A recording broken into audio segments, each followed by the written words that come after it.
السلام عليكم ورحمة الله. الحمد لله رب العالمين.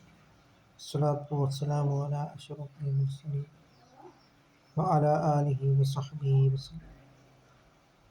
നിങ്ങൾ സത്യം ചെയ്യുകയാണെങ്കിൽ പിതാക്കന്മാരെ പറ്റിയോ മാതാക്കന്മാരെ കൊണ്ടോ സത്യം ചെയ്യും.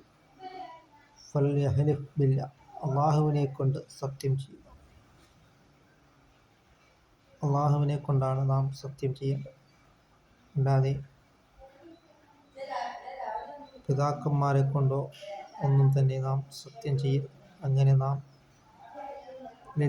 അള്ളാഹുവിൻ്റെ പ്രീതിയിലായിട്ട് നാം ജീവിക്കുവാനും, അങ്ങനെ നാം തഖ്വല്ലാഹി മദാറു കുല്ലി സആദത്തി, അള്ളാഹുവിനെ സൂക്ഷിച്ച് ജീവിക്കുക എന്നുള്ളത് എല്ലാ വിജയത്തിൻ്റെയും അടിസ്ഥാനമാണ് എന്നാണ് മഹാനായ സയ്യിദുദ്ദീൻ മഖ്ദൂം റളിയല്ലാഹു തആല അൻഹു പറഞ്ഞത്.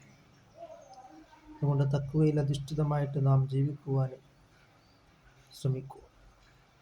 അള്ളാഹുവിൻ്റെ നോട്ടം യൻദുറു ഇലാ ഖുലൂബിക്കും വ അഅ്മാലിക്കും, നിങ്ങളുടെ ഹൃദയങ്ങളിലേക്കും നിങ്ങളുടെ പ്രവർത്തനങ്ങളിലേക്കുമാണ് അള്ളാഹുവിൻ്റെ നോട്ടമെന്നാണ് സയ്യിദുനാ മുഹമ്മദ് റസൂലുള്ളാഹി സ്വല്ലല്ലാഹു അലൈഹി വസല്ലം തങ്ങൾ പറഞ്ഞത്. അതുകൊണ്ട് നാം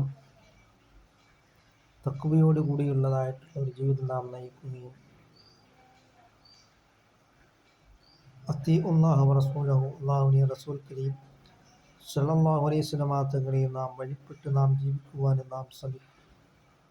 അങ്ങനെ നാം ഇത്തഖുള്ള, അള്ളാഹുവിനെ തഖ്വ ചെയ്ത് നാം ജീവിക്കുവാൻ നാം ശ്രമിക്കും. സയ്യിദുനാ റസൂൽ കരീം സ്വല്ലല്ലാഹു അലൈഹി വസല്ലം തങ്ങൾ ഹൃദയത്തിലേക്ക് ചൂണ്ടിക്കൊണ്ട് അവിടുന്ന് പറഞ്ഞുള്ളത് അത്തഖ്വ ഹാഹുന, തഖ്വ എന്നുള്ളത് ഇവിടെയാണ് എന്ന്. യഥാർത്ഥ മുത്തഖീങ്ങളിൽ അല്ലാഹു തആല നമ്മളെ ഉൾപ്പെടുത്തുകയും ചെയ്യുമാറാകട്ടെ.